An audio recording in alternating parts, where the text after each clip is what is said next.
नमस्कार दोस्तों, बीते दिनों में जम्मू कश्मीर में आतंकवादियों द्वारा लगातार एक के बाद एक 4 आतंकी घटनाओं को अंजाम दिया गया। यह आतंकी घटनाएं जम्मू के रियासी, कठुआ और डोडा जिले में आतंकवादियों द्वारा इसको अंजाम दिया गया। इस घटना में 9 तीर्थयात्रियों की जान चली गई, एक जवान शहीद हो गया और 2 आतंकवादी भी मारे गए। इसके अलावा इन 4 घटनाओं में 6 जवान समेत 49 लोग घायल हुए हैं। एक के बाद एक हुई इन आतंकी घटनाओं के पीछे आतंकवादियों का क्या मकसद हो सकता है, इस पर आगे बात करेंगे। लेकिन उससे पहले अब तक हुई इन 4 आतंकी घटनाओं के बारे में एक एक कर बात करते हैं। आतंकवादियों द्वारा पहला हमला 9 जून की शाम को 6:15 बजे के आसपास रियासी के जिले में किया गया, जहां आतंकवादी पहले से ही घात लगाकर बैठे थे और सिर्फ खोड़ी से कटरा जा रही तीर्थयात्रियों की बस पर हमला करते हैं। इस हमले में ड्राइवर समेत 9 लोग मारे जाते हैं, जिसमें 3 महिलाएं और 2 साल का नवजात शिशु मारा जाता है। इसके अलावा इस घटना में 41 लोग घायल होते हैं।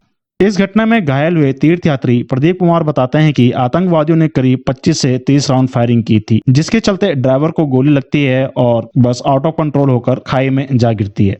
भगवान का शुक्र है कि बस खाई में जा गिरी, अगर बस खाई में नहीं गिरती तो हम सभी मारे जाते। हालांकि बस खाई में गिरने के बाद भी आतंकवादी बस पर गोली चलाते रहे और तब तक गोलीबारी जारी रखी जब तक सभी तीर्थयात्रियों की चीखें बंद नहीं हुई और उसके बाद वह जंगलों की तरफ भाग गए। दिल्ली से वैष्णो देवी के दर्शन करने के लिए आए थे। दिल्ली के दर्शन करने के बाद हमारे पास कुछ टाइम बचा था, ट्रेन की टिकट लेट थी, तो हमने सोचा कि शिव खोड़ी का हम दर्शन कर आवे। दर्शन करके जैसे हम वहां से निकले तो ठीक आधे घंटे बाद हमारी गाड़ी पे कुछ जैसे फायरिंग होना था, ऐसा फटाके से छूटना शुरू हो गया और शीशे से फूट गए और कुछ सेकंडों में हमारी गाड़ी खाई में चली गई। खाई में जाने के बाद में भी नीचे गिरने के बाद भी कुछ सेकंड फायरिंग चली थी। दर्शन करके जब वापस लौट रहे थे, मुश्किल से 4-5 किलोमीटर गाड़ी आगे आई होगी, फिर एक पहाड़ से जब नीचे उतर रही थी तभी गोली चलने लगी थी। आप ठीक हो बेटा? और गोली चलने के बाद में बस जब नीचे चली गई है, गिर गई बस, उसके बाद में तब भी गोली काफी टाइम चला। आतंकी हमले के कुछ समय बाद स्थानीय लोग, पुलिस और सेना घटनास्थल पर पहुंचती है और तीर्थयात्रियों को बाहर निकालने में मदद करती है। साथ ही सिक्योरिटी फोर्सेस द्वारा इलाके की घेराबंदी भी कर दी जाती है और सर्च ऑपरेशन चलाया जाता है। रियासी में तीर्थयात्रियों के बस पर हमला करने वाले आतंकवादियों में से 3 आतंकवादियों की पहचान की गई और इनकी जानकारी देने पर 10 लाख रुपए का इनाम भी रखा गया है। ये 3 आतंकवादी उसी पाकिस्तान समूह का हिस्सा है जिन्होंने 4 मई को पूंछ सुनारकोट में इंडियन एयरफोर्स के काफिले पर हमला किया था और हमला करने के बाद जंगलों की तरफ भाग गए थे। आतंकवादियों द्वारा दूसरा हमला 11 जून को देर शाम 8 बजे के आसपास जम्मू के कठुआ जिले में हीरानगर सेक्टर के गांव में किया गया, जहां आतंकवादियों द्वारा दरवाजा खटखटाकर पीने के लिए पानी मांगा गया, जिस पर ग्रामीण वासियों को उन पर शक हुआ और उन्होंने दरवाजा बंद कर शोर मचाया और सिक्योरिटी फोर्स को सूचित कर दिया, जिस पर आतंकवादियों द्वारा ग्रामीणों पर फायरिंग की गई, जिसके चलते एक ग्रामीण घायल हो गया। प्लेन एरिया होने के कारण इस सेक्टर में सिक्योरिटी फोर्स भी तुरंत पहुंच गई और दोनों के बीच फायरिंग शुरू हो गई, जिसमें एक आतंकवादी मारा गया, लेकिन दूसरा आतंकवादी डीआईजी और एसएसपी की गाड़ी पर फायरिंग कर वहां से भागने में सफल रहा, लेकिन सर्च ऑपरेशन के दौरान वह आतंकवादी सिक्योरिटी फोर्स द्वारा मार दिया गया। इस घटना में एक जवान घायल होता है और इलाज के दौरान वह शहीद हो जाता है। आतंकवादियों द्वारा तीसरा हमला 11 जून की रात करीब 1 बजे जम्मू के डोडा जिले के छतरनाल चेक पोस्ट पर किया जाता है, जहां आतंकवादियों द्वारा ताबड़तोड़ गोलीबारी की जाती है। यह चेक पोस्ट 4 राष्ट्रीय राइफल और पुलिस की ज्वाइंट चेक पोस्ट है। इस फायरिंग में 5 जवान और 1 स्पेशल पुलिस ऑफिसर घायल होते हैं।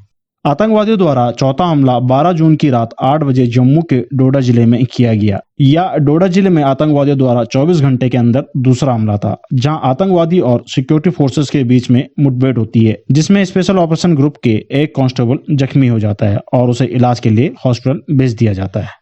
तो दोस्तों, अब सवाल ये उठता है कि लगातार एक के बाद एक 4 घटनाओं को अंजाम देने के पीछे आतंकवाद का कोई बहुत बड़ा मकसद तो नहीं है, क्योंकि इन घटनाओं के पीछे एक पैटर्न देखने को मिला है, जहां आतंकवादी छोटे छोटे ग्रुप में किसी पर्टिकुलर जगह पर हमला करते हैं और हमला करने के तुरंत बाद ही जंगलों की तरफ भाग जाते हैं और वहां से वह बच निकलने में भी सफल रहते हैं।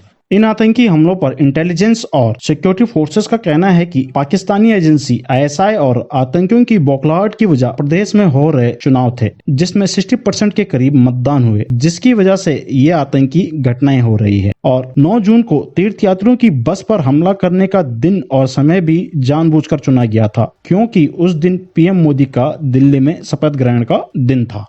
वहीं इस आतंकवादी घटना पर दूसरी वजह यह भी बताई जा रही है कि आने वाले 29 जून को अमरनाथ यात्रा भी शुरू होने वाली है। जिस प्रकार तीर्थ यात्रियों की बस पर हमला किया गया है, उससे यह संकेत साफ है कि आने वाली अमरनाथ यात्रा को भी निशाना बनाया जा सकता है। वहीं इंटेलिजेंस एजेंसी को मिली जानकारी के मुताबिक आने वाले दिनों में जम्मू कश्मीर में, खासकर जम्मू में इस तरह के और हमले हो सकते हैं। ये हमले जम्मू कश्मीर में प्रस्तावित विधानसभा चुनाव को डिस्टर्ब करने के इरादे से भी किए जा रहे हैं। इसकी एक और वजह भी सामने आती है। आतंकवादियों द्वारा तीर्थ यात्रियों की बस पर हमला करने से कहीं यह संदेश तो नहीं है कि भारत देश भर में अपनी सभी सफलता और उपलब्धियों के बारे में बात करता है, लेकिन जम्मू कश्मीर पर नियंत्रण नहीं कर पा रहा है। वहीं इंटेलिजेंस एजेंसी का मानना है कि बीते 2-3 सालों में आतंकवादी ज्यादातर हमले जम्मू में कर रहे हैं।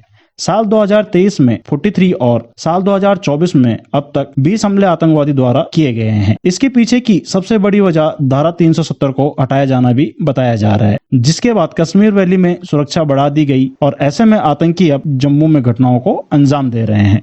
तो दोस्तों, जम्मू कश्मीर में हो रहे इन आतंकी हमलों के पीछे और क्या संभावनाएं हो सकती हैं, आप हमें कमेंट बॉक्स में अवश्य बताएं और वीडियो को अंत तक देखने के लिए